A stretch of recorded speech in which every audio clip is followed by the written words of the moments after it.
Welcome back to Broncos Beat. Alexis Perry here with Cecil, Lammey, Ryan Edwards, and Andrew Mason.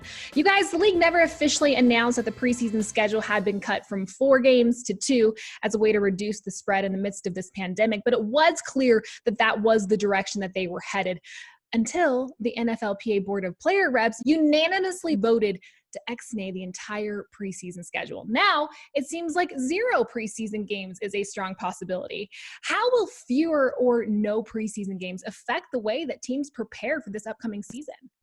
Well, I think of this, and I think of what Mace brought up in the last segment about affecting UDFAs, the Broncos' rich history of finding undrafted free agents that can make big-time plays early on, and 2 preseason games, probably something they're going to anyway with an expanded schedule. I heard Ryan talking about that on Broncos Country tonight. But also, I look at guys like C.J. Anderson, my old bowling partner, who in 1 preseason game did enough because he hurt his knee. Remember, guys? He hurt his knee in the first preseason game, but he did enough that 1 game for him to be active as an undrafted rookie and make the 53-man roster. So as a guy who has every preseason game on tape from the year 2000 until now, a little bit of a nerd, but I will say this, the preseason doesn't count, but it does matter, especially to those players who are just trying to get the attention of the NFL team they're on. Yeah, this is kind of all about mitigating risk, right? And so those players, those games really do matter. The practices obviously really do matter. But in the end, I think when you come back to this thing, when you're mitigating health risks,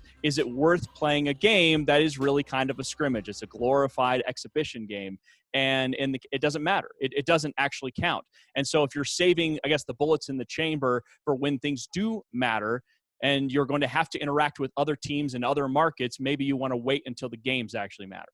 Yeah, I think that's a very good point, is that you do want to minimize contact as much as you can. Obviously, it's a collision sport beyond a contact sport, so you're only going to be able to do but so much. But beyond the undrafted guys, for the Broncos in particular, when you have a new offensive scheme, a lot of young players, and I think we can reasonably expect 2 or 3 rookies on offense to have substantial roles at some point this year, you're going to have to find other ways to make sure you get everybody on the same page, because you're going to lose those game speed snaps that you would ordinarily have to get everybody up to speed. And it's going to heighten the challenge for Pat Shurmur, Drew Lock and company on that side of the football to make sure they're ready to go. And it could mean that when you get to the regular season, maybe for the first game or 2, things are a little bit clunkier than you might expect from what I think we all believe is going to be a much improved offense. Yeah, the first month of the regular season might end up being the preseason, basically, is what Mace is saying. And I want to piggyback up what Ryan said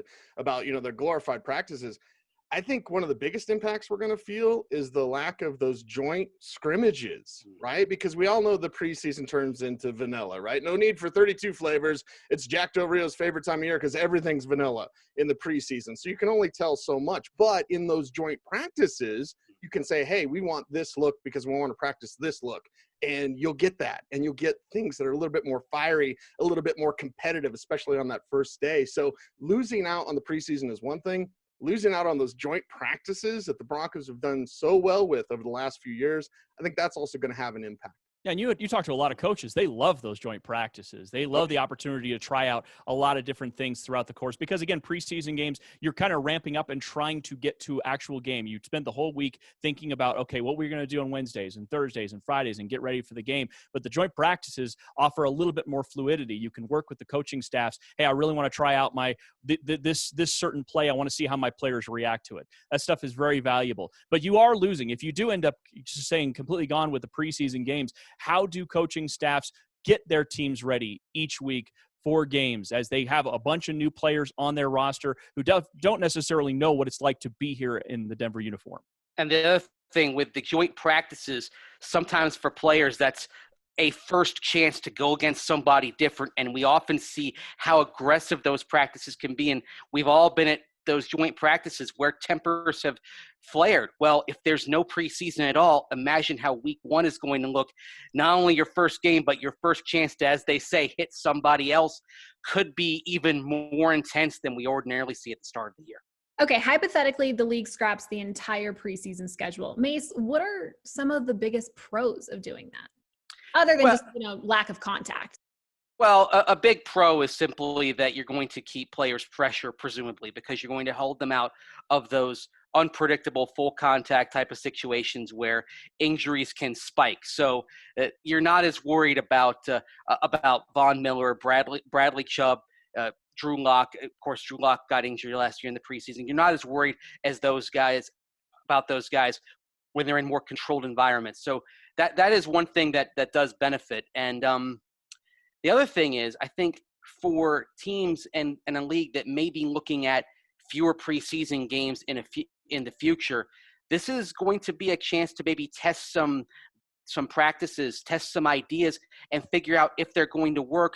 If you do go into an environment where there end up being 2 preseason games, maybe only 1 preseason game, when we do come out of this is a chance to be an incubator for some ideas that you can use going forward in a potentially altered NFL reality. Yeah, and you wrote a great piece on that for DNVR last week. People should check that out. Ryan, really quick before we go, you talked to Steve Atwater about this topic recently. What does he think? What is kind of that former player perspective on this? You know what I thought was interesting in that conversation with Steve? He brought up the idea of how you'd had to restructure training camp. And he said, it's not, for him, the first thought he had was not so much about getting the players ready for the season. In his opinion, the vets will get ready and they'll be ready to go. He said it's about the younger players and getting them ready. He also kind of added in that you might structure practices where you want to spend a little bit more time looking at the back roster guys. And so you might see a little bit more of that with these practices out there at training camp. So I'm kind of interested to see. And then he kind of factored in also, he said, listen, for the health portion of this, do you really need to see Bradley Chubb going up against Jawan James and seeing those guys in those practices? He said, I don't know if I necessarily need to see that. I need to see the back end roster guys more than anything. And I fully agree with Steve Atwater. We don't need to see Bradley Chubb doing anything before week 1.